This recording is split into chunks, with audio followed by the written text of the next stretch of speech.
द्वारे परत एक बार देव तुमची आणि माझी भेट घेत आहे. आमच्याबरोबर ग्लोबल रिवायवलचे जेवढे पण विपर्स जॉईन झाले प्रभूमध्ये आम्ही आपल्या सर्वांचं ख्रिस्ती मंडळी चर्चच्या वतीने स्वागत करत आहोत. लहान लेकरांना विनंती कृपया त्यांनी इथे तिकडे धावपळ करू नये आणि त्याने मंदिराची स्तब्धता पावित्र्य आपण पाळायचं आहे. आणि आजपासून जो विषय मी सुरू करत आहे तिथे टायटल ऑलरेडी दिलेला आहे आणि ते टायटल हे आहे प्रभूची प्रार्थना. किती लोकांना प्रभूची प्रार्थना माहितच नाही. प्रभूची प्रार्थना सत्य माहिती प्रत्येक भक्तीमध्ये ती होतेच आणि ह्याच्याशिवाय होत नाही. परंतु आपण मागील प्रभूची प्रार्थना संपवायला पाच 1 मिनिट पुरेसा आहे. 1 मिनिटात आपली प्रार्थना सांगतो पण म्हणजे 5 तुम्ही 7 संदेश देणार म्हणजे काय आहे? राजकीय आहे. बहुत आशीर्वाद त्यामध्ये लपलेले आहे. अनेक गोष्टी त्यामध्ये आपल्यासाठी रहस्य हे लपलेले आहे आणि ते आत्म्याच्या द्वारे तुमच्या आणि माझ्यापर्यंत येत असताना आपण 2 अध्याय आपल्या समोर ठेवूया. मत्तय शुभ वर्तमान याचा 6वा अध्याय 9 ते 13. मत्तय 6वा अध्याय 9 ते 13 आणि लूक पण या प्रार्थनेच्या बद्दल 11वा अध्यायामध्ये लिहितो. लूक 11 आणि सुरुवातीपासून पहिले 5 वचनांमध्ये ती प्रार्थना दिसते. म्हणजे मत्तय आणि लूक हे 2 जे आहे जे शुभवर्तमानकार आपण ज्यांना म्हणतो त्यांनी आपल्या शुभवर्तमानाने ही प्रार्थना दिलेली आहे आणि त्यामुळे आपण लक्ष देऊन याकडे ऐकूया. कारण की इथे भारताला प्रत्येक व्यक्ती आज प्रार्थनेसाठी आहे. कोण लोक प्रार्थनेसाठी नाही? हात वर. आपण प्रार्थनासाठी आम्ही आलेलो. यस, प्रार्थनेसाठी आपण नेहमी दर गुरुवारीच नव्हे तर दररोज येतो देवाच्या जवळ. येतो की नाही? नुसतं चर्च तेव्हा प्रार्थना करतो का आपण? नाही. आपण आपल्या घरामध्ये प्रार्थना करतो, आपण आपल्या रूम मध्ये प्रार्थना करतो, आपण आपल्या मित्रांच्या बरोबर प्रार्थना करतो, आपण आपल्या कुटुंबाच्या बरोबर प्रार्थना करतो, आपण मंदिरामध्ये प्रार्थना करतो, आपण पाळसाहेबांच्याकडून प्रार्थना करून घेतो. आणि या सर्व गोष्टी म्हणजे आपलं ख्रिस्ती जीवन जे आहे नुसतं ख्रिस्तीच नव्हे तर प्रत्येक धर्मामध्ये प्रार्थना ही महत्वाची आहे. आणि त्यामुळे जर ही प्रार्थना आहे तर तुम्हाला आणि मला ही गोष्ट कशी आहे ती देखील महत्वाची. आता या प्रार्थनेमध्ये आपण सर्वजण प्रार्थना करतो परंतु एकच प्रार्थना ही कॉमन प्रार्थना असते आणि ती प्रभूने शिकवली. ती सर्वांची सारखीच आहे. इंडियामध्ये, ऑस्ट्रेलियामध्ये जा की इंग्लंडमध्ये जा, कोणत्याही भाषेमध्ये सर्वकडे आपल्याला लॉर्ड प्रेयर किंवा प्रभूची प्रार्थना ही दिसते. आणि याला एक खूप सन्मान आहे. आपण जर शाळेमध्ये गेलो जे कॉन्व्हेंट स्कूल्स आहेत त्याची सुरुवातच असेंब्लीमध्ये प्रभूची प्रार्थना. बरोबर आहे? लहानपणापासून नुसतं ख्रिस्तीच नव्हे तर कॉन्व्हेंट मध्ये जाणारा प्रत्येक मुलाला आपण विचारलं तर त्याला ती प्रभूची प्रार्थना येते, लॉर्ड प्रेयर येते. आणि त्यामुळे ही प्रार्थना जी आहे ती तुमच्या आणि माझ्यासाठी काय आशीर्वाद घेऊन येणार आहे पुढचे 6 ते 7 संदेश आपण त्यामध्ये ऐकणार किंवा स्टडी आपण शिकणार आहोत. परंतु परत एक बार हाच विषय मी याच वेळेस का घेतलेला यासाठी की आपण 2 तारखेपासून एक विशेष गोष्टीसाठी किंवा एक विशेष वाटचालीला प्रारंभ करणार. काय सांगा 2 मार्च पासून 2 तारखेपासून आपण उपवास समयामध्ये प्रवेश करणार आहोत. आणि नुसतं उपवास करतो का आपण? उपवास करून काय आहे आपली? आणि त्यामुळे मी आपल्या सर्वांना सांगितलं आजवर आपण माझी जवळजवळ 13-14 वर्षापासून इथे संदेश ऐकतात. जवळजवळ 1 महिना अगोदर मी त्याची तयारी सुरू करू की काय आपण करणार आहोत, आपण काय करणार आहोत आणि या सर्व गोष्टी आपण करत आहोत. तर ही गोष्ट आपल्याला माहिती आहे की आपण जर या गोष्टी करत आहोत तर आपल्याला काय करायचं आहे. आपल्याला 1 महिन्यापासून जर त्याची पूर्व तयारी निश्चित आपण कोणतंही काय करा. आपल्या जगामध्ये माहिती आहे की विथ प्रिपरेशन आपण जेव्हा जातो कोणती गोष्ट कठीण वाटत नाही. किती कठीण असेल आणि जे देवी गोष्टी आपण म्हणतो काय गरज नाही तर असंच जायचं तसं नाही का. देव तुमची आणि माझी तयारी बघतो. देव तुम्ही किती उत्सुक आहे त्यासाठी बघतो. कारण की नुसतं ही प्रार्थना जगापुरती मर्यादित नाही. कालच मी एक आमच्या शेजारी एक्सपायर झाले. 98 इयर्स वय होतं त्यांचं. सावे म्हणून आहे आणि संध्याकाळी काही लोकांना प्रार्थना करायला सांगा, त्यांच्यासाठी प्रार्थना करायला झालं कारण की आज त्या प्रभूकडे गेलेले आहे. आलेला आहे आणि आता काय गरज आहे त्याला प्रार्थनेची. मनुष्य जन्मतो उपकार स्तुतीची प्रार्थना. आज माझ्या घरात मुलगा करा, मला मुलगी झाली, प्रार्थना करा. प्रार्थना जीवनामध्ये कोणताही ख्रिस्ती समाजामध्ये असा क्षण नाही, कोणताही असा प्रसंग नाही, कोणता असा सण नाही जेव्हा प्रार्थना केली जाते. परंतु आज मी पहिले प्रस्तावना करणार आहे आणि मग त्या संदेशाकडे वाटचाल करणार आहे, कारण एक एक शब्द एक एक संदेश देणार आहे. मनुष्याच्या जीवनामध्ये सगळ्यात महत्वाचं आहे की ती माता प्रभूकडे गेली. कसं कळलं? श्वासाने. हृदयाचे ठोके बंद झाले आणि मग डॉक्टर नाडी तपासतो, इथे बघतो, सांगतो आता काही शक्य नाही. त्याचप्रमाणे आमच्या जीवनामध्ये जर प्रार्थना नाही, आमच्या जीवनामध्ये जर प्रार्थना जीवन नाही, तर आमचे ठोके बंद होत आहे. जीवनाचे आध्यात्मिक जीवनाचे ठोके बंद होत आहे किंवा मंद झालेले आहेत आणि लवकरच आमचं आध्यात्मिक जीवन संपणार आहे. नुसती प्रभूची प्रार्थना बोलून चालणार नाही किंवा नुसती बाळासाहेबांनी केलेली प्रार्थना बोलून चालणार नाही. मी किती प्रार्थनेमध्ये आहे हे बघायचं जाणार. प्रत्येक व्यक्ती, मी कधी देखील असं म्हटलं नाही, मी वारंवार म्हटलं, प्रत्येक व्यक्तीला स्वतःसाठी, स्वतःच्या कुटुंबासाठी प्रार्थना करता यायला पाहिजे. कारण की ही प्रार्थना तुमची आणि माझी आध्यात्मिक खोली प्रकट करते की तुम्ही किती खोलात आहे देवामध्ये, किती खोलामध्ये आहे देवामध्ये, आणि ते तपासलं जातं. आता इथे आपण जर लूका शुभवर्तमानामध्ये गेलो आणि यामध्ये 6व्या अध्यायामध्ये, मत्तईमध्ये 6व्या अध्यायामध्ये आपण गेलो, तेव्हा 5व्या वचनामध्ये 6:5 मध्ये लिहिले की जेव्हा जेव्हा तुम्ही प्रार्थना करता तेव्हा तेव्हा ढोंग्यासारखे असू नका. तुम्ही थोडंसं मागे जाऊन मग प्रभूच्या प्रार्थनेकडे वळतो. ढोंग्यासारखी प्रार्थना करू. आता ढोंग्यासारखी प्रार्थना म्हणजे काय? आता इथे त्यांनी लिहिलेलं आहे, तिथे शास्त्रीय आहे, पौरुषी आहे आणि त्या मोठमोठ्या प्रार्थना करायच्या. नाही, मोठ्या मोठ्या प्रार्थना करा चुकीचं आहे नाही. मोठ्या मोठ्या प्रार्थना करण्यासाठी देखील आपल्याला मेहनत करावी लागेल, आपल्याला तयारी करावी लागेल, आपल्याला पाठांतर करावं लागेल, आपल्याला सर्व गोष्टी कराव्या लागेल. आपल्याला इथे समोर बोलवलं की प्रार्थना करता अनेक लोक घाबरून जातात, अनेकांचं बोबडं वळतात, अनेक लोकांच्या गुणात शब्द फुटत नाही, अनेक रडूच लागतात. नाही, प्रार्थना ही काही सोपी नाही. पुढे राहून 2 शब्द बोलणं एवढं सोपं नाही. सार्वजनिकरित्या प्रार्थना करणं कठीण आहे. परंतु हे शास्त्रीय पौरुषिक ते आहेत, शिक्षण घेते, शास्त्राचे पंडितच आहेत, त्यामुळे त्यांच्यासाठी मोठमोठ्या प्रार्थना. परंतु ते काय करायचे? इथे तिथे वचन येशू ख्रिस्त म्हणतात की तो सभास्थानावर, सभाठ्यावर उभे राहून प्रार्थना करायची आणि दाखवण्याचा प्रयत्न करते मी किती झाले. लोक गोळ व्हायचे, अरे चौथ्यावर प्रार्थना करते, इथे बाहेर रस्त्यावर प्रार्थना करते, इथे चौकामध्ये प्रार्थना. किती धार्मिक, किती मोठी मोठी प्रार्थना, किती भारदस्त शब्द, किती मोठे मोठे शब्द, किती पवित्र शास्त्राचे संदर्भ किंवा पुष्कळ वचन घेऊन ते प्रार्थना करतात. ते प्रार्थना करते कोणाकडे? देवाकडे करते. परंतु त्या प्रार्थनेच्या मागे उद्दिष्ट काय आहे? देवाचा गौरव, माझा गौरव, मी कितना, मी किती पवित्र आहे, मी किती शुद्ध आहे, माझी प्रार्थना बघा. आणि लोक म्हणतात बाबा किती प्रार्थना. परंतु येशू त्यांना म्हणतात ही प्रार्थना कशी? ढोंग्याची प्रार्थना. ही प्रार्थना ढोंग्याची प्रार्थना. ढोंग्याची प्रार्थना देव ऐकत नाही, मनुष्य ऐकतात, मनुष्य कौतुक करतात, परंतु देवापर्यंत ती प्रार्थना पोहोचत नाही. आणि त्यामुळे येशूने एक सल्ला दिलेला 6:6 मध्ये, जो उपास समयामध्ये आम्हाला प्रत्येकाला दररोज करायचा आहे, आणि तो हा आहे की तू जेव्हा जेव्हा प्रार्थना करतोस तेव्हा तेव्हा आपल्या खोलीत जा व दार लावून घे आणि त्यानंतर आपल्या गुप्तवासी किती असतील प्रार्थना कर. काय करायचं? खोलीत दार लावायचं. आपण नाव पाडतो, आमच्याकडे एकच रूम कुठे आहे आपल्याकडे? नाही, खोलीत दार लावण्याचा उद्दिष्ट काय आहे? हे कदाचित त्यांच्याकडे खूप खोल्या असतील, एक खोली प्रार्थनेची खोली असतात आणि तिथे ते जाऊन प्रार्थना करत होते. परंतु आमच्याकडे अनेकांना शक्य नाही. अशा अवस्थेमध्ये आम्हाला काय करायचं?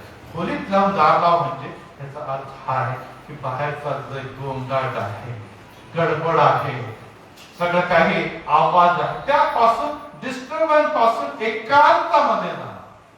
दार लावल्यानंतर काय? आपण एकांत आणि आपला देव आपल्या समोर आहे. मग आपण म्हणून आपल्याकडे शक्य नाही तर सकाळी उठा, जेव्हा गोकट नसतो, या सर्व प्रकारचा वर्दळ नसते, गडबड नसते, तुम्ही उभे आहात, देव तुमच्या जवळ आहे. दार लावण्याचा दुसरा अर्थ हा देखील आहे की आमच्या डोक्यामध्ये फिरणारे विचार आहेत. आपल्याला सर्वांना माहिती आहे की प्रार्थना करत असताना आम्ही सुरू तर करतो, बोलत तर जातो, पण थोड्या वेळाने असं लक्षात येतं दुसरं काहीतरी चक्र डोक्यामध्ये फिरत, कामाचं आणि हे सगळ्यांसाठी शक्य होतं की आपण प्रार्थना करतो आहोत, कदाचित तोंडाने प्रार्थना करतो पण डोक्यात वेगळेच विचार फिरत राहतो, चिंतेमध्ये, निराशामध्ये. आणि अशा वेळेला अनेकदा म्हटलं जातं, आपण देखील म्हणतो आपल्याकडे एखादा व्यक्ती आयसीयू मध्ये, एखाद्याचं ऍडमिट आहे आपल्याकडे, तर आपण करतो आम्हाला प्रार्थना, आम्ही नेहमी प्रार्थना करतो, परंतु आता हे समय मी प्रार्थना करू शकत नाही कारण की माझ्यामध्ये भीती, दडपण, निराशा आहे, मला प्रार्थना जमत नाही. होतो आणि माझ्यासाठी देखील होतं. मग अशा समय दुसऱ्याने आपल्यासाठी प्रार्थना करा हे अपेक्षित आहे. परत एक बार मी सांगतो, खोलीचे दार लाव म्हणजे डिस्टर्बन्स नको आपल्याला, मी आणि माझा पिता. अनेक गोष्टी अशा असतात जे आपण एकट्यामध्ये, आपले पाप आपल्याला जास्त माहित असतात आणि ते देवाला तर माहित असतं, प्रश्नच नाही. आणि ते पाप आपण अनेकदा आपल्या कौटुंबिक प्रार्थनेमध्ये किंवा आपण सामूहिक प्रार्थनेमध्ये सांगू शकत नाही.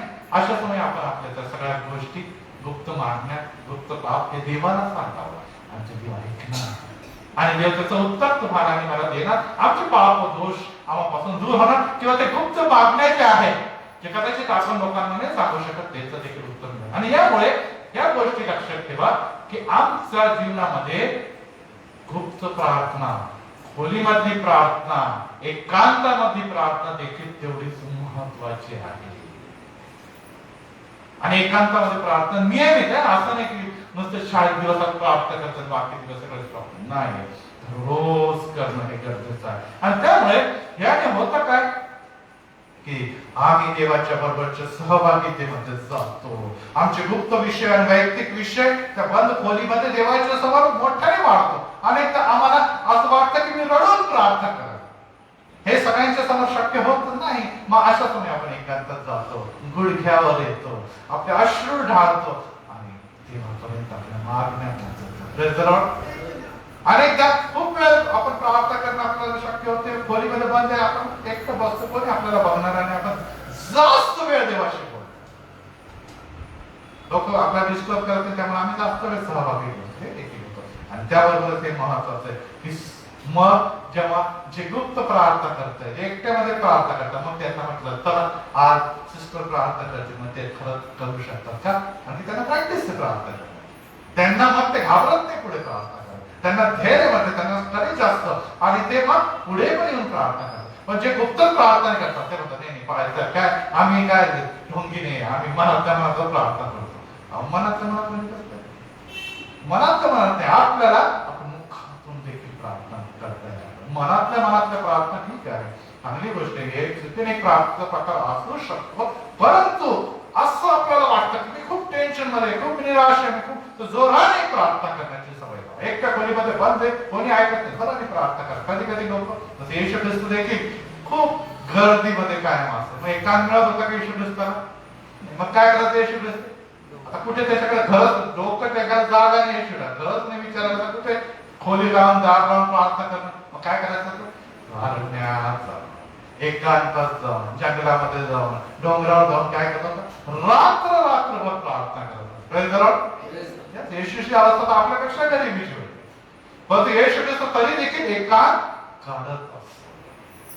शिष्याला म्हणतात तुम्ही पुढे जा, मी एकटा जाऊन प्रार्थना करतो. शिष्याचा पण डिस्टर्ब नको, मला माझ्या देवाशी एकांतात बोलायचं. किती वेळ बोलायचं? रात्रभर बोलायचं. किती वेळ बोलायचं? तासन तास बोलायचं. येशूची गरज होती. येशूची ही काय होती? आध्यात्मिक जीवनातली ही एक कला होता किंवा एक पक्ष होता किंवा एक बाजू होती, प्रियांनो. तुमचं आणि माझ्या जीवनामध्ये प्रार्थना जीवन नाही. मी सुरुवातीला सांगितलं की प्रार्थना आमच्या आध्यात्मिक जीवनाचा श्वास आहे. जर तुमच्या जीवनामध्ये तो श्वास संपला तर आम्ही जीवित राहू शकत नाही. त्याप्रमाणे आमच्या जीवनामध्ये स्वतःच्या प्रार्थना नाही, आपण पाळसाहेब करतो, खूप चांगल्या करतो, आम्हाला खूप बरं वाटतं ठीक आहे, परंतु येशूची इच्छा की त्याच्या बरोबर तुम्ही बोलावा. Praise the Lord. आणि त्यामुळे ही प्रार्थना देखील फार महत्वाची आहे. आम्हाला फार मोठे मोठे शब्द बोलता येते. मी अनेक इथे साक्ष द्यायला पुढे येतात, लोकांना बोलता येत नाही. पण मी काय आपण कधी बोललो का त्यांना? नाही, आपण सगळेजण टाळा. काही लोकांना येतात तिथे रडायलाच लागतं, काही नाही बोलतात निघून जात. बाकीचं मग मी थोडं पुढे बोलतो त्यांच्या वतीने काहीतरी. परंतु म्हणण्याचा अर्थ आहे येशू ही प्रार्थना जी आहे, हे पुढे येणं, हे धैर्याने पुढे बोलणं, हे देवाला आनंद देणारा आहे. Praise the Lord. तुमच्या बोबड्यावट्यांची प्रार्थना देव सर्वप्रथम मान्य करतो. Praise the Lord. आणि यामुळे प्रार्थना कशी करायची हे खूप सुंदर प्रार्थना करताना लोक काय म्हणतात, अरे आता काहीच येत नाही. असं जर विचार केला तर कधी देखील तुमची आध्यात्मिक पातळी वाढणार नाही. लोकांना जे बोलायचं बोलू द्या. माझा संबंध कोणाशी आहे? ती माता 98 वर्षामध्ये असताना वर गेली. कोणी गेलं का त्यांना सोडवायला? म्हातारी विचार उठता पण यायचं. प्रत्येक गोष्टीसाठी कोणाचा तरी आधार लागायचा. हे इथे जायचं तिथे जायचं प्रत्येक गोष्ट. कारण 98 वर्ष. आता तिला खाण्यापिण्यासाठी देखील चमच्याने करावं लागेल.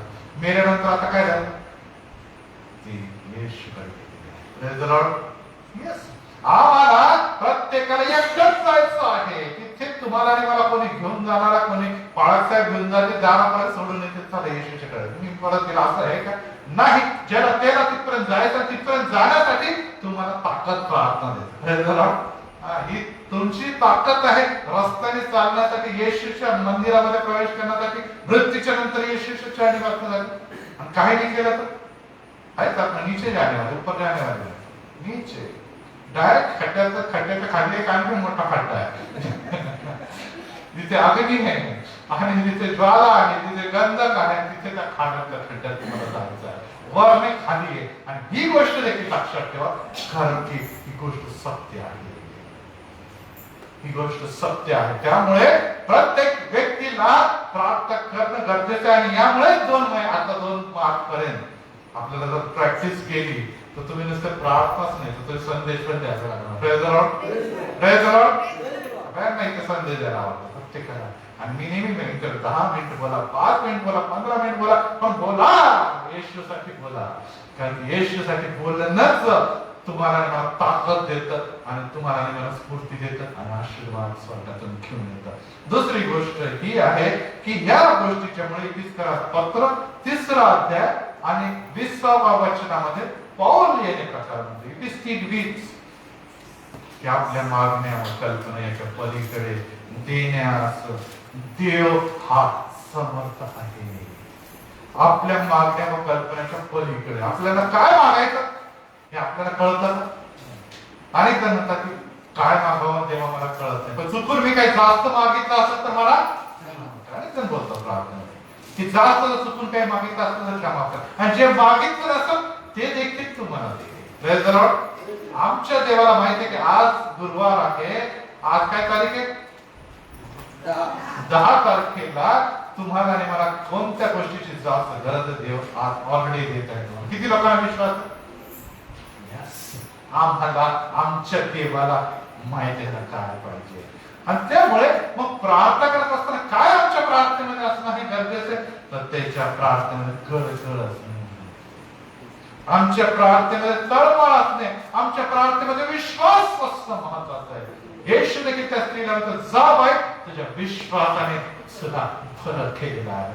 जा तुझ्या लेकराला त्या व्यक्तीला म्हणतो अधिपतीला की बघ साखराचा शब्द बोल, तू शब्द मात्र बोल म्हणजे साखर बराबर. येशू म्हणतो असा विश्वास मी आमच्या लोकांमध्ये देखील बघितला. काय ही प्रार्थना खूप मोठी प्रार्थना नव्हती, ही फार मोठी काही नव्हतं. 2 शब्द 3 शब्द येशूच्या समोर ते बोलले आणि चमत्कार आशीर्वाद घेऊन गेले. तुम्ही म्हणता मला फार मोठी प्रार्थना आहे, पण विश्वासाला प्रार्थना नाही, ही ताकद तुमची. परंतु प्रत्येक वेळेस छोटीच प्रार्थना करतात हे पण तरी आपण मोबाईल घेतला आणि प्रत्येक वेळेस जर नुसतं SMS पाठवत राहिलं तर अँड्रॉइड फोन काय काम. आपल्याला काय करावं लागतं, तरी बोलावं लागतं. टॉक टाइम होता, आता टॉक टाइम फ्री झालं, पण पहिले टॉक टाइम होता. मग ते टॉक टाइम सफल कसं 1 महिन्यानंतर तर सगळं लॅस होऊन जातं. त्यामुळे आपल्याला बोलावंच लागतं. आपल्याकडे व्हिडिओ कॉल आहे, ते आपल्याला माहित आहे. आपल्याला जसं सुरुवातीला मोबाईल आहे तेव्हा थोडं बोलतो, परंतु आता आम्ही त्यांच्याकडे फोन नव्हता, फोन असायचे.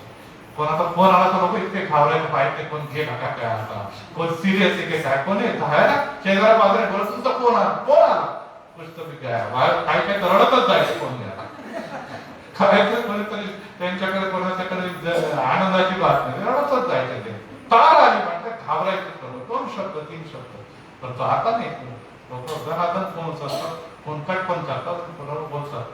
काय आम्ही जसं जसं वयाने वाढतो, जसं जसं टेक्नॉलॉजी मध्ये वाढतो, जसं जसं हे सर्व तसं तसं आमचं बोलणं जे आहे ते देखील वाढतं. परंतु आमचं वय वाढत आहे, परंतु प्रार्थना तिथेच आहे. मला सांगू द्या, आम्ही कुठेतरी अनेक गोष्टी देवापासून मिळवण्यासाठी काय कमी पडतो का? आमची वाढायची इच्छा नाही. देव म्हणतो त्याला वाढायचं तुम्हाला काय द्यायचं बरोबर. हा आता देखील ह्याचं जेवण ताटभर पाहिजे, पण वाटीच घेऊन येतो, छोटीशी वाटी. आता वाटीमध्ये देव किती देणार तुम्हाला सांगा. चमच्याने ते थोडस खायचं राहतं. आज तो रुमाने वाटतं झाला, मोठे मोठे ताट भरून त्याला जेवण लागतं, पण तो दरवेळेचं देवाला वाटीत घेऊन येतो म्हटल्यानंतर देव तेवढंच देणार तुम्हाला. आणि तुमचा विश्वास नाही. त्यासाठी प्रियांनो आज मी परत एकदा प्रार्थनेकडे तुम्हाला नेत असताना ह्या गोष्टी पहिले इंट्रोड्यूस करतो आणि मग त्याकडे बोलतो. सकाळी उठत असताना आजचा दिवस चांगला जावा असं म्हणून किती जण प्रार्थना करतात, हात वर करायला जाणार नाही, परंतु आपण सर्वजण करतात प्रार्थना, याची मला जाणीव आहे. आणि हे करत असताना आपल्याला काय करायचं, आपल्याला हे आणखीन उपासनामध्ये मानायचं. प्रभू आज सकाळी मी सगळं त्याच्यासाठी काम करायला जातो, उपासपूर्वक काम करायला जातो. मग बघा किती दिवस प्रफुल्लित टवटवीत आणि आशीर्वादित असं ठरतो. दिवस संपत असताना जेव्हा आपण परत झोपेच्या अगोदर कौटुंबिक भक्तीसाठी किंवा वैयक्तिक भक्तीसाठी किंवा प्रार्थनेसाठी तिथं प्रभू धन्यवाद देत असतो की आज माझ्या प्रत्येक कार्यामध्ये तू माझ्यावर होता. Praise the Lord. तू माझी प्रार्थना दिवस यशस्वी केला. माझ्यावर अनेक संकट आले असते, अनेक समस्या असतात, परंतु तू माझ्या बरोबर होता. त्यामुळे माझा आज रात्री झोपत असताना मी सुखरूप असतो. मग आता सकाळ संध्याकाळची प्रार्थना झाली, परंतु जेव्हा जेव्हा आत्मा तुम्हाला सुचवतो तेव्हा तेव्हा प्रार्थना. आपण रस्त्याने जाताना प्रार्थना करू शकतो, आपण टीव्ही बघत असताना प्रार्थना करू शकतो, आपण आपले काम करत असताना प्रार्थना करू शकतो. आपल्यामध्ये जर येशू आहे तर आपण कुठे देखील प्रार्थना करू शकतो, कारण की आपलं जीवन प्रार्थना आहे. जर आपण असं नाही तर आपण चर्च मध्ये पण प्रार्थना करू शकत नाही. आपण विचार दुसरीकडे प्रकट करतात आणि त्यामुळे आम्हाला ही गोष्ट देखील सांगायला पाहिजे. आणि त्यामुळे मत्ते शुभवर्तनामध्ये येशू ख्रिस्त देखील या समय 26व्या अध्यायामध्ये काय म्हणतो बघूया. मत्ते अध्याय 26 आपण मार्किंग करत राहा, कारण या सर्व गोष्टी मी मधून मधून परत परत तुम्हाला विचारणार आहे आणि ते शिकण्याचा एक महत्वाचा भाग आहे. मत्ते 26 आणि वचन 36 मध्ये बघा. येशू आपल्या शिष्यांबरोबर गेतसेमनी नावाच्या ठिकाणी आला आणि त्यांना म्हणाला, मी पुढे जाऊन प्रार्थना करेन, असेपर्यंत इथे बसा, इथे बसा, मी प्रार्थना करतो, तुम्ही बसा. आज येशू काय करते, तुमच्या आणि माझ्यासाठी प्रार्थना करते. Praise the Lord. तुमच्या आणि माझ्यासाठी कोण प्रार्थना करते?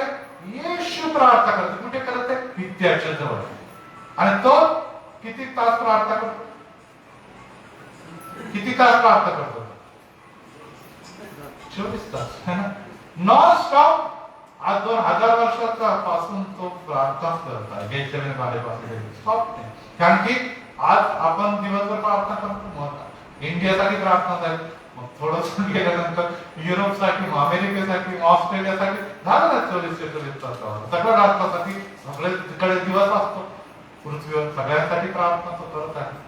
येशू इथे प्रार्थना करते शिष्य नमनापासून.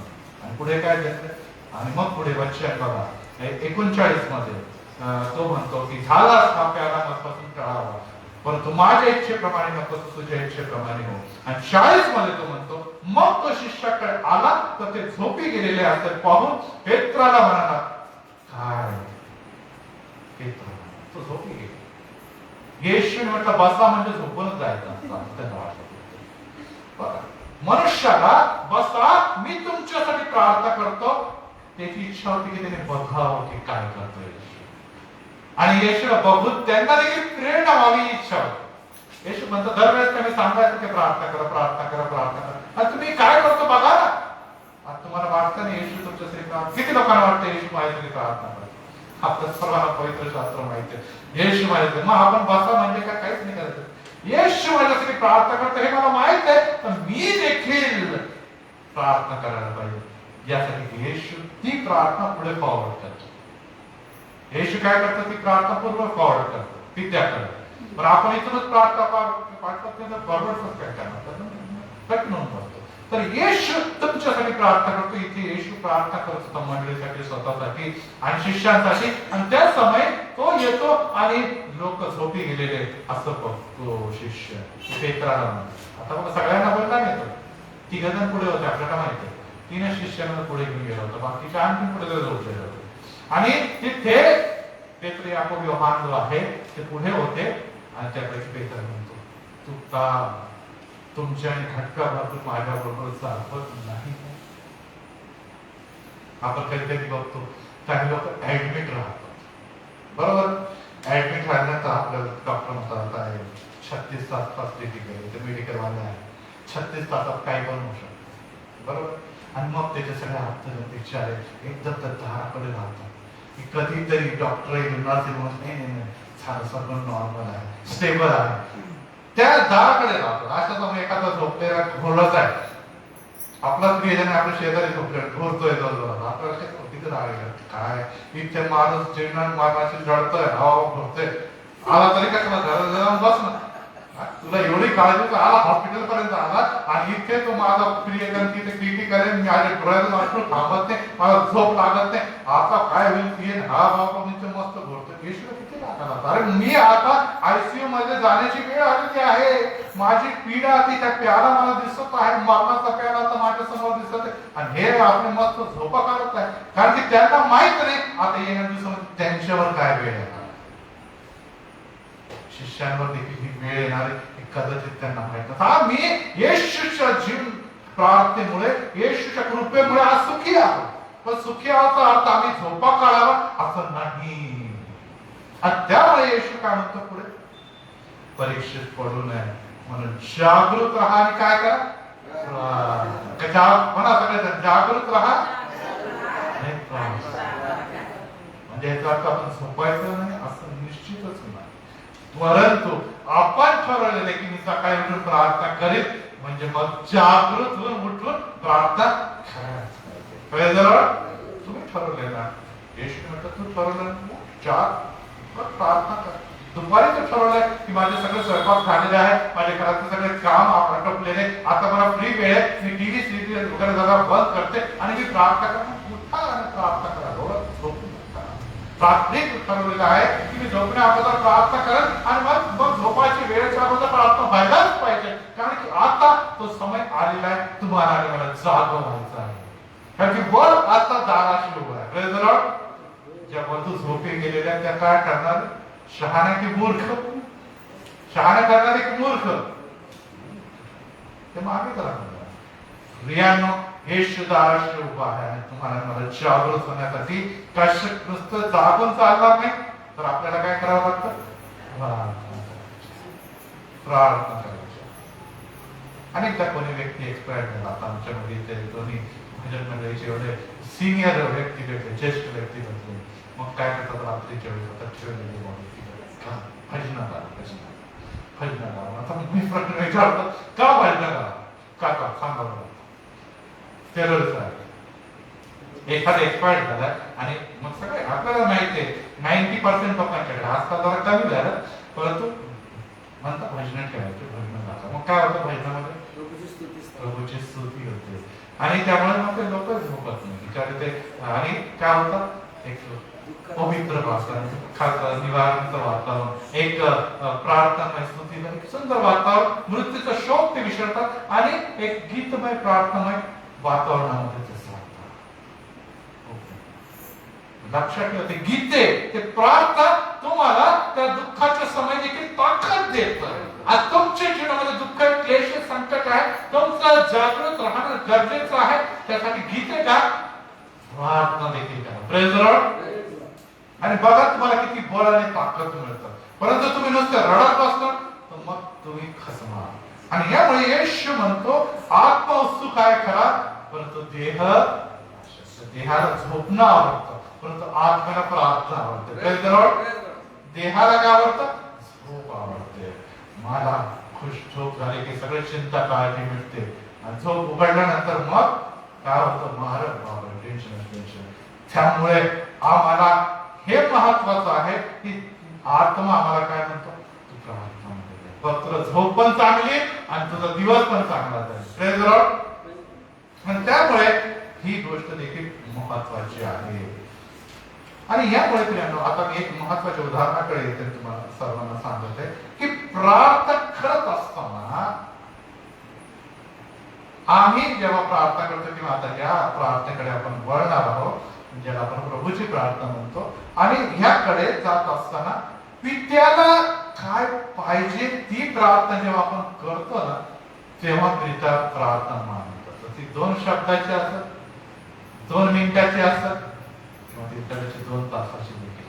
समजा एखादा वडील आहे, एक पिता आहे किंवा एक माता आहे, आणि त्याने ठरवलं की माझा मुलगा डॉक्टर किंवा इंजिनियर बनायला पाहिजे, आणि मग लहानपणापासून करा म्हणतात परिवार, बेटा इकडे काय म्हणायचं तुला, सांग अंकल आले, प्रेज द लॉर्ड कर, प्रेज द लॉर्ड. काय बनायचं सांग ना त्यांना. डॉक्टर बनायचं, डॉक्टर काय म्हणायचं ना, तो काय म्हणा, असं नाही म्हणत पहिले मला ते टेम्पो ड्रायव्हर बनायचं, सगळे डॉक्टर इंजिनियर म्हणतात ते. आणि मग त्यांना आई वडिलांना पण खूप बरं वाटतं माझा मुलगा डॉक्टर बनला. लहानपणापासून त्यांच्यामध्ये कसं होतं, ही चांगली गोष्ट आहे की बाबा तुझं फ्युचर, तुझं करिअर एक चांगला मोठा व्यक्ती हा बनणार आहे, ते त्याच्या मनात असतं. आणि मग मुलगा मोठा होतो, आणि मग मुलगा मोठा झाल्यानंतर तो म्हणतो की डॅडी मला डॉक्टर व्हायचं, मला बुक्स पाहिजे. डॅडी म्हणून नाही पैसे डॉक्टर बनायचं, ठीक आहे देतो तुला बुक्स. तुला काय पाहिजे? मला क्लास लावायचे, सगळे मुलांनी क्लास लावली, मला जर पुढे जायचं 95-98% आणायचे तर डॉक्टर होतो. डॅडी म्हणतो ठीक आहे, कुठून तरी मी करतो, जास्त मेहनत करेल, तुला क्लास लावतो महाराज. तो म्हणतो की नाही मला लॅपटॉप पाहिजे, लॅपटॉपवर सगळे अभ्यास करतात आणि तेच पाहिजे, मला इंजिनियर बनायचं आहे.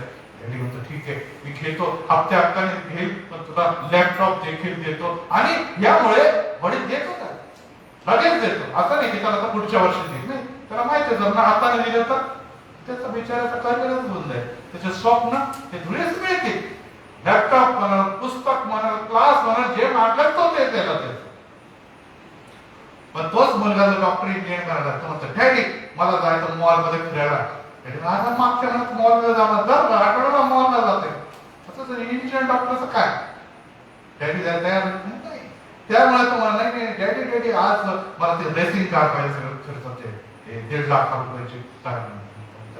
इंजिनियर डॉक्टर, पैसा माझ्याकडे नाहीये, शिक्षणासाठी एवढा पैसा खर्च होतोय, नाही देणार तो डॅडी. आमच्याकडचे सगळे मित्र ते लेट नाईट पार्टी मध्ये जातात, मला पण लेट नाईट पार्टीसाठी द्या 5,000 रुपये. डॅडी तुझं डॉक्टर इंजिनियर कुठे, तुझं लेट नाईट कुठे चाललेल्या पार्ट्या नाही द्या. याचा अर्थ हा आहे की जसे आई वडील एक ध्येय घेऊन मुलाला पुढे वाढवतात, परमेश्वर म्हणतो तुमच्यासाठी माझे संकल्प हिताचे आहे. तुम्हाला किती डॉक्टर बनायला, इंजिनियर बनायचं हे मी मातेच्या गर्भापासूनच डिसाईड केलेलं आहे. आणि त्याच्याशी निगडीत जेव्हा तुमच्या आणि माझ्या जीवनामध्ये प्रार्थना येतात तेव्हा देव पटकन म्हणतो गेले, पटकन जा, आता काय धाव, देवदूता पळ त्या व्यक्तीला दे, कारण की ह्याच्या माझ्या संदर्भात स्वप्नासाठी यांनी काही गोष्टी मागितल्या. आणि आपण मग दुसऱ्याच गोष्टी जर मागतो, मला जर प्रभूची सेवा किंवा प्रार्थना किंवा त्याच्या मिनिस्ट्रीमध्ये जायचं, मी दुसऱ्याच गोष्टी जर मागणार, टीव्ही आणि मोबाईल आणि गाड्या, तर हे त्या मिनिस्ट्रीमध्ये तुला गरजेचं नाही. तुला तुझ्या जीवनामध्ये काय होणार आहे मला माहित आहे, परंतु तू मागतो जगित गोष्टी, परंतु मी म्हणतो की आधी माझ्या धार्मिकता आणि माझ्या राज्यासाठी, मग त्याच्यासाठी काय काय लागत ते मी देतो, आणि मग इतर गोष्टी पण मागून आहेत. तू डॉक्टर इंजिनियर मला पैसा तो आनेच वाला है ना भाई, ऐसा कैसा गरीब थोड़ी रहेगा. इंजिनियर वाला डॉक्टर बनना तो पैसा आनेच वाला है, ऐसे धार्मिक नीतिमत्ता मिळेल तर पैसा भी आने वाला है. देव तुम्हाला मला उपाशी मरू देणार नाही. आणि त्यामुळे आम्हाला काय पाहिजे ते प्रार्थनेमध्ये पहिले जाणून घ्या देवाची तुमच्या आणि माझ्याबद्दल इच्छा काय आहे. जर मला हे माहीतच नाही तर माझे प्रार्थना भरकटलेल्या प्रार्थना असतात आणि माझ्या जर भरकटलेल्या प्रार्थना असतील तर मग उत्तर मिळत नाही. एक फार मोठा सेवक होता ज्याचा रॉबर्ट कुक होतो, लक्षात ठेवा. आणि त्यांनी खूप सुंदर एक कोटेशन दिलेलं आहे, सल्ला दिलेला आहे आणि तो काय म्हणतो की प्रत्येक ख्रिस्तीच्या जीवनामध्ये एक रुटीन प्रार्थना,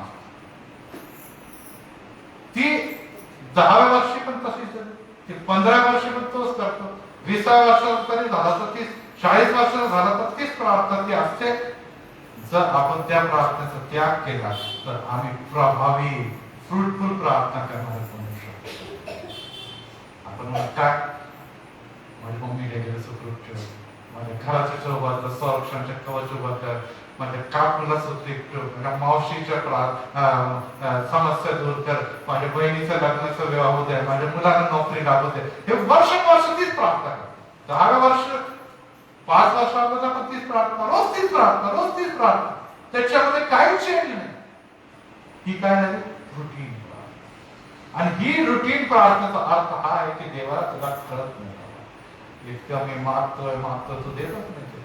आणि देव म्हणतो तुला दिलेलं आहे, पण तू काहीतरी दुसरं माग ना. बहुत सारी बातें पडी दुनिया मध्ये, तुला द्यायचे मला ते तू सोडून मामा, चाचा, काका, काकू, मुलगा, बाळ, शेजारी, नोकरी, आजार, विकार ह्याच्याच मागे लागलेला आहे. आणि तीच प्रार्थना वर्ष मंदिर आहे, सुवार्थ सेवा आहे, देशासाठी प्रार्थना कर, गरिबांसाठी प्रार्थना कर. येशू ज्यांच्यासाठी तळमळ आणि कळकळ जाहीर करतो. आज जगामध्ये भ्रष्टाचार दिसते, येशू दुःखी आहे. आज आमच्या लोकांचा छळ होते, येशू दुःखी आहे. आज मंदिरामध्ये भ्रष्टाचार आहे, येशूला वाईट वाटत आहे. आज कोरोनामुळे अनेक जण ख्रिस्ती लोक दगावले, येशू. ह्याच्यासाठी कोण प्रार्थना करतो? ह्याच्यासाठी प्रार्थना करावं ही देवाची अपेक्षा आहे. आणि आपण चाचा, मामा, मुलगा, मुलगी आणि आजार आणि पैसा आणि नोकरी आणि हेच माझ्या फिरत आहे. ही प्रार्थना नाही प्रियानो. ती प्रार्थना मग कुठपर्यंत जाते? छतापर्यंत जाते, परत रिटर्न येते, बाउंड बॅक होते. आणि त्यामुळे प्रियानो आम्हाला देव काय देत आहे हे जाणून घेणं महत्वाचं. प्रस्ताव कमी करतो, आता मेन गोष्टीकडे येतो. आता मी काय ते तुम्हाला फिल इन द ब्लँक देतो. आता उत्तर सगळ्यांना द्यायचं. प्रभूची प्रार्थना येतं सगळ्यांना, आम्ही कोणाला सगळ्यांना एकत्र उत्तर द्यायचं. चल आपण जाऊया प्रभूच्या प्रार्थनेकडे. आपल्या समोर आपण ठेवलं तरी काय हरकत नाही. Open book test. लूका शुभवर्तमान, सॉरी मत्ती शुभवर्तमान यामध्ये आपण आहोत आणि 6व्या अध्यायामध्ये प्रभूची प्रार्थनाचा टायटल मिळाला असेल 9व्या वचनाच्या वर. आणि तिथून 9 ते वचन 13 पर्यंत प्रार्थना. आणि मी काही प्रश्न विचारतो, आपण सर्वजण देण्याचा प्रयत्न करावा, कारण ती प्रार्थना सर्वांना येते आणि आज आपण सुट्ट्यानंतर ती प्रार्थना करूनच जाणार आहोत. पहिली गोष्ट, काय पवित्र मानले जावं? काय पवित्र मानले जावं? तुझे नाव. तुझे म्हणजे कोणाचे? कारण प्रभूची प्रार्थना प्रभूचा. दुसरी गोष्ट, काय जगामध्ये येऊ? काय येऊ? जगामध्ये देवाचे राज्य. आता नाही आहे का देवाचं राज्य? देवाचं राज्य आहे, पण त्याचा अधिपती सैतान आहे. राज्य तुमच्या आणि माझ्यामध्ये आलेलं आहे, लक्षात ठेवा. विचारता आपण जाणार. तिसरी गोष्ट, स्वर्गात आणि पृथ्वीवर काय पूर्ण हो? तुझ्या इच्छेप्रमाणे. काय पूर्ण हो? तुझ्या इच्छेप्रमाणे. कोणाच्या इच्छेप्रमाणे? देवाच्या. Very good. खूप सुंदर विद्यार्थी आता सगळे. काय आम्हाला तू दे? रोजची भाकरी. हे तर सगळ्यात आपण महत्वाचं आहे, कारण की ह्यावर आपण जीवन करतो. पोटा पाण्यासाठी मी शकतो, पण अनेक जण म्हणतो आमची रोजची भाकर आहे. उद्याची भाकर, परवाची भाकर, 1 महिना पहिल्याची भाकर, रोजच्या रोज भाकर दे. ज्या दिवशी त्या दिवशी. फार ऍडव्हान्स मध्ये पुढे जाण्याची गरज नाही. रोजच्या रोज मिळत राहिलं तर मरेपर्यंत मिळणार. आपल्याला माहिती कसं उपास मार होतो लॉकडाऊन मध्ये. तर रोजची भाकर आराम. Very good. हे पण उत्तर आपण बरोबर दिलेलं. काय सोडायला लावतो? जसे आम्ही आमच्या ऋण सोडले तसेच जे अपराधांची क्षमा कर, परंतु पवित्र शास्त्रामध्ये जसं आम्ही आपल्या ऋणात ऋण सोडलेलं आहे, म्हणजे आपण कोणाला तरी दिलेलं आहे आणि त्याला फेडता येते, आपण चल काही बात नाही, आता मागच्या संदेशामध्ये ते माफ केलं, जाऊ दे, सोडून देतो. तर आम्ही त्याला सोडतो, देव आमच्या धर्माने पाप देखील सोडून देतो. तर आम्हाला ती दयाळू म्हणतात किंवा उपकार करणारे असावं. काय नको आहे आम्हाला? परीक्षेत काय नको? परीक्षेत 10वी 12वी विद्यार्थी रोज म्हणतात ऑनलाईन परीक्षा घे, ऑफलाईन परीक्षा नको, परीक्षेत आणू नको बाबा, फार कठीण. तर ही परीक्षेला जगामध्ये प्रत्येक व्यक्तीला सामोरं जावं. येशू देखील आताच आपण वाचलेलं आहे, येशू देखील त्या वधस्तंभाच्या पाशी जाण्याच्या अगोदर एक मोठ्या परीक्षेसाठी येशू म्हणतो की झाल्या ती परीक्षा नसताच माझी नव्हे. या आपल्या प्रार्थनेमध्ये फार महत्वाचं आहे. देवा, मी हे सगळं काय मागतो, परंतु मी कमी आहे, मला माहित माझी बुद्धी फार तर फार आजपर्यंत आली, पण तू माझ्या पुढच्या 10 पिढ्यांना जाण, तुम्ही ह्याला काय गरज आहे? माझ्या मुलांची काय गरज आहे ते आता तुला माहित आहे, मला तर माझंच उद्याचं माहित नाही काय होणार. त्यामुळे माझी नव्हे तर तुझी इच्छा पूर्ण होईल. आणि शेवटला प्रश्न आहे की तू मला कशापासून सोडव? कशापासून सोडव? वाईटापासून सोडव. आणि या सर्व गोष्टी यामध्ये आहे. आणि मी थोडासा घेऊन आणि मग मी संपवतो, कारण की वेळ पण झालेला आहे. आता इथे आम्हाला एक गोष्ट दिसते आणि त्याकडे आपण लक्ष देऊया आणि अंडरलाईन करूया. आता या प्रार्थनेमध्येच आपण राहूया, कारण की मी आता जास्त त्याला एक्सप्लेन करणार नाही. ही जी प्रार्थना आहे याच्याकडे जर आपण लक्ष दिलं आणि काही गोष्टी जर अंडरलाईन केल्या तर आम्हाला काही गोष्टी स्पष्ट दिसतील की ही प्रार्थनाचं नाव काय? प्रभूची. पण प्रभू येशू ख्रिस्त ही प्रार्थना म्हणतो का? प्रभू येशू ख्रिस्त म्हणतो का? प्रभू येशू ख्रिस्ताने शिष्यांना ती प्रार्थना केली. तर ही प्रार्थना आपण काय म्हणणार? म्हणजे प्रभू येशू ख्रिस्ताने शिष्यांना शिकवली.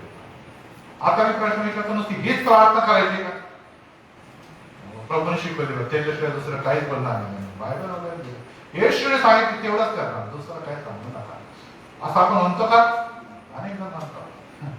त्या दिवशी डाबरे साहेबांचं आमच्या फादरला आम्ही सांगितलं की बा हे लोक किती मनाने पासून, किती कळकळीने तळमळीने प्रार्थना करतात, नुसते वाचून प्रार्थना करत नाही किंवा पोपटपणची प्रार्थना करत नाही, तर मनापासून अंतःकरणापासून प्रोटेस्टंट लोक प्रार्थना करतात. आपल्याला पण त्यांच्यापासून शिकायला. आमच्या मनामध्ये अनेक गोष्टी येतात, अनेक गोष्टी आत्मा आमच्या मनामध्ये घालतो आणि ते आम्हाला बोलता यायला पाहिजे, सांगता यायला पाहिजे. आणि जितके वचनामध्ये तो मिळालेला तितके आत्म्यामध्ये तो मिळालेला तेवढं त्याच्या प्रार्थना प्रभावी ठरतात. Praise the Lord. आणि त्यालाच म्हणतात प्रेयर वॉरियर्स, प्रार्थना योद्धा. प्रभूची इच्छा आहे की या 40 दिवसामध्ये तुम्ही नुसतं प्रार्थना करणार नाही तर प्रार्थना वीर बनावं. Praise the Lord. या प्रभूच्या नावामध्ये मी सांगतो आणि प्रभू तुमच्या प्रार्थना ऐकून अनेकांना देणार आहे. Praise the Lord.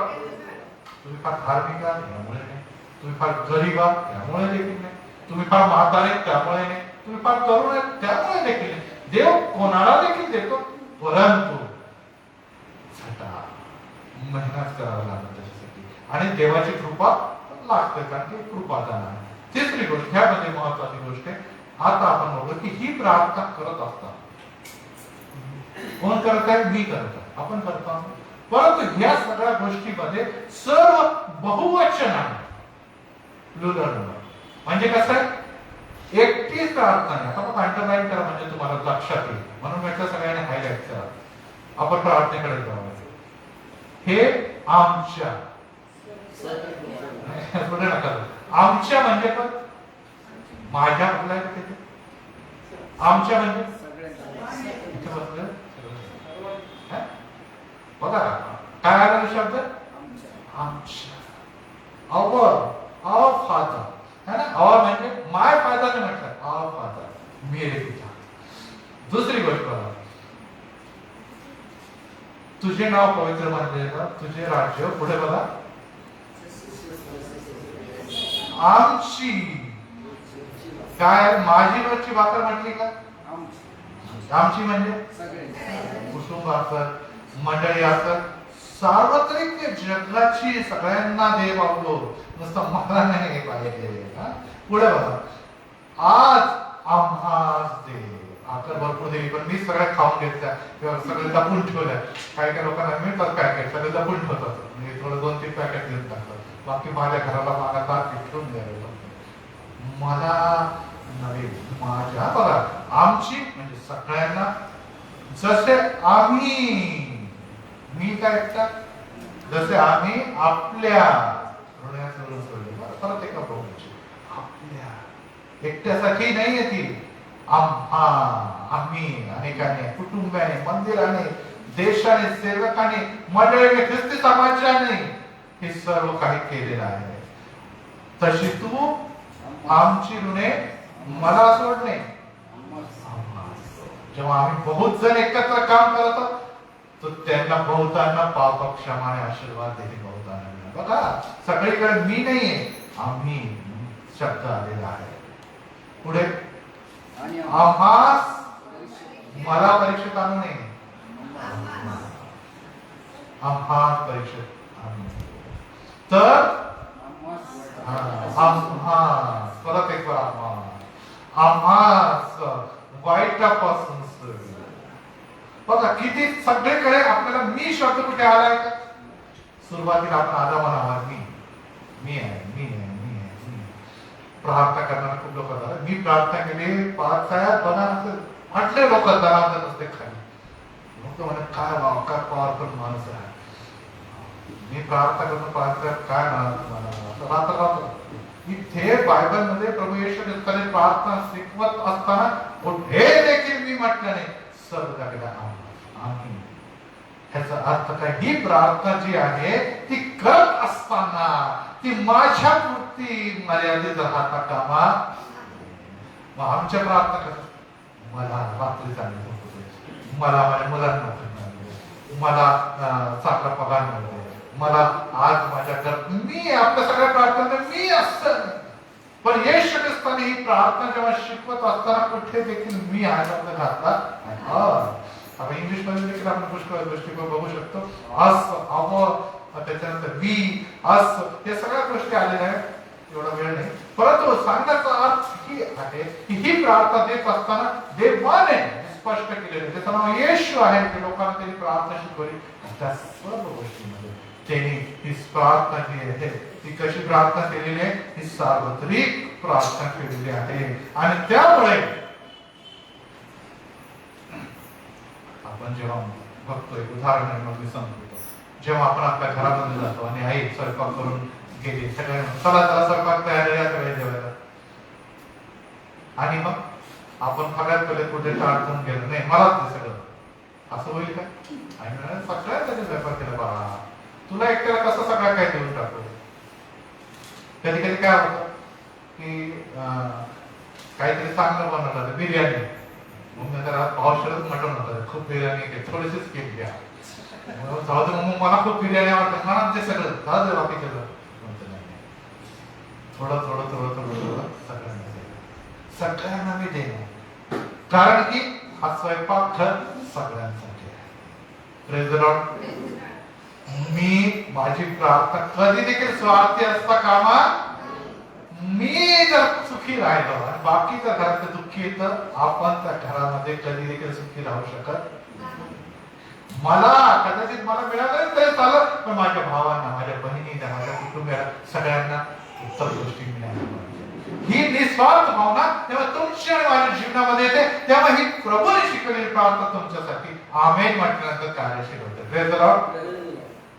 मला दे मला दे मला दे आपण जर करतो, मम्मी म्हणते तू बाहेर होतो, उरलं तर तुला दे, बाकीच्या लोकांना बाहेर, कारण की हे बिचारे मागत ते त्यांना मी देतो, तू दे वेगवेगळं. उपासमध्ये झालेला तू बाहेर बसला पूर्ण वेळेला तुला खारवड वेळवड दिसत तुला म्हणजे सांगायचं हे आहे की स्वार्थी भाव जेव्हा लगेच असतं की ह्याच्या प्रार्थना मी मला दे मला कुटुंबाला दे मला लेकराला दे मला ह्याला दे प्रभू म्हणतो नो तुमच्या प्रार्थनेमध्ये सर्वांसाठी प्रार्थना मंडळीसाठी प्रार्थना शेतकऱ्यांसाठी प्रार्थना देशासाठी प्रार्थना गरिबांसाठी प्रार्थना दुःखाईसाठी प्रार्थना हॉस्पिटलसाठी प्रार्थना सगळ्या गोष्टीचा समावेश असणं गरजेचं आहे तेव्हा तू म्हणतो आम्ही तेव्हा ते दिलेलं आहे ऑलरेडी दिलेलं आहे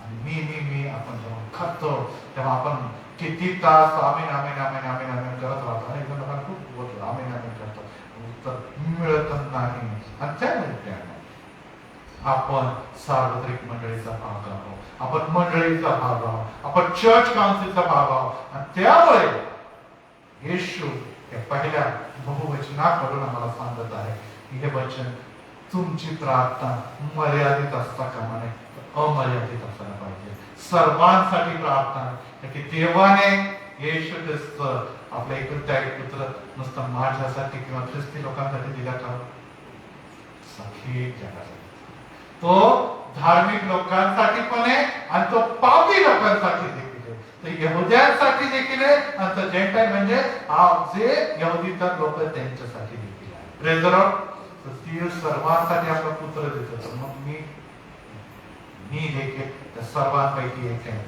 मला जर मिळाला तर इतरांना देखील मिळाला पाहिजे आणि ही भावना सगळ्यात पहिले या प्रार्थनेच्या मागे लपलेली आहे प्रेज द लॉर्ड आता प्रभूची प्रार्थना सुरू झालेली नाही नुसती भावना मी तुम्हाला सांगितली पुढच्या वेळेस आपण हे आमच्यावर येऊ प्रेज द लॉर्ड इथे थांबूया प्रार्थना करूया प्रभू आम्ही त्याला गौरव धन्यवाद देत आहोत कारण की आज परत एक तुझ्या पवित्र वचनाच्या द्वारे तुझ्या वचनाच्या अभ्यासाच्या द्वारे तू आमची भेट घेतलेली आहे खरोखर येशू आमचं जीवन हे मनुष्य म्हणून आमचं जीवन हे पवित्र एक सेवक आणि दास म्हणून मनुष्य म्हणून पवित्र एक पवित्र परमेश्वर तुझ्या सभोवती फिरणारा असावं परंतु ते येशूसाठी येशूशी बोलणारा असावं मुके नव्हे बधीर नव्हे मूक बधीर नव्हे ज्या प्रकारे देव आमच्याशी वचनाच्या द्वारे आणि पवित्र शास्त्राच्या द्वारे सेवकांच्या द्वारे परिस्थितीच्या द्वारे बोलतो त्याप्रमाणे आम्ही देखील प्रार्थनेच्या द्वारे देवाशी बोलावं परंतु आम्ही कशी प्रार्थना करावी जेव्हा येशू शिष्याने विचारलं तो म्हणतो की एक प्रकारे प्रार्थना करा हीच प्रार्थना करा असं म्हटलं नाही परंतु त्यामध्ये एक सार आम्हाला लागलेला दिसतो आणि तो म्हणजे आम्हासाठी ही सार्वत्रिक प्रार्थना मी माझी प्रार्थना करताना माझी स्वार्थी प्रार्थना असता कामा नये मी मंडळीसाठी प्रार्थना करणार मी शेतकऱ्यांसाठी प्रार्थना करणार मी दुःखाईसाठी प्रार्थना करणार आणि जे मी ओळखते त्यांच्यासाठी प्रार्थना करणार मी देशासाठी प्रार्थना करणार आणि मी ख्रिस्ती समाजाच्या सेवेसाठी प्रार्थना करणार आणि अशा प्रकारची प्रार्थना घेऊन मी जेव्हा उभा राहतो तेव्हा सर्जे गीता म्हणतो यासाठी मी तुला या जगामध्ये निर्मित केलेलं आहे यासाठी मी वर्ष 22 मध्ये तुला प्रवेश दिलेला आहे की तुझं जीवन प्रार्थनामय असावं आणि देवाचं राज्य तुझ्यामध्ये देवाचं राज्य आलेलं आहे तर ते राज्य इतरांना देखील विदित व्हावं यासाठी मी तुझी निवड केलेली आहे आणि यासाठी मी त्या धन्यवाद देतो की यशवंत की प्रकाश पथवर आलेला आहे आणि आज कोणता तो प्रकाश वचनाचा प्रकाश पथवर आला असताना हे जे इंट्रोडक्शन मध्ये पवित्र परमेश्वर आम्ही संदेश ऐकले की प्रभूची प्रार्थना म्हणजे शिष्याने शिकवलेली प्रार्थना कशा प्रकारची असावी आम्हाला प्रार्थना आमच्या प्रार्थनेमध्ये तोचपणा असता कामा नये आमच्या प्रार्थनेमध्ये पोपटपणची असता कामा नये आमची प्रार्थना रटलेली प्रार्थना असावी तर आमची प्रार्थना आत्म्याने आणि खरेपणाने असावी ही स्वर्गीय पित्याची इच्छा आहे आणि त्या प्रार्थनेकडे आता आम्ही वळणार आहोत बाबा ती प्रार्थनेसाठी आम्हाला प्रार्थनामय जीवन दे आम्हाला प्रार्थना येत नाही पित्या तुझं वचन आम्हाला सांगतं की तुम्ही गुडघ्यावर या आणि मागा पित्याकडे मागा यस तुझं वचन आम्हाला सांगतं की कृपादानाची इच्छा बाळगा व येशू एक कृपादान आहे ते तू आत्म्याच्या द्वारे आम्हाला देऊ इच्छितो परंतु माझ्या मनामध्ये कळकळ नाही माझ्यामध्ये नीटता नाही माझ्यामध्ये ओझं नाही माझ्यामध्ये विश्वास नाही तर माझी प्रार्थना देखील शून्य आहे त्यामुळे प्रार्थना आत्म्याला करता येत नाही येशू आज इथे बसलेला प्रत्येक व्यक्ती उपाशी आहे, भुकेला आहे, तुझं प्रार्थना जीवनासाठी येशूच्या नावामध्ये सर्वप्रथम ते आम्हाला दे, म्हणजे माझ्या जीवनामध्ये तुझी धार्मिकता, तुझं राज्य उतरून येणार आहे. म्हणजे मग इतर सर्व काही गोष्टी जे देवाला माहित आहे ते तत्व आहे आणि देणार आणि दिलेलं आहे त्याबद्दल आभार मानतो. आणि बाबाश्री याप्रमाणे तू आमच्या बरोबर आहे. इथून पुढे आम्ही त्या प्रार्थनेकडे वळत असताना तुम्हाला येशूचे नाव आमेन.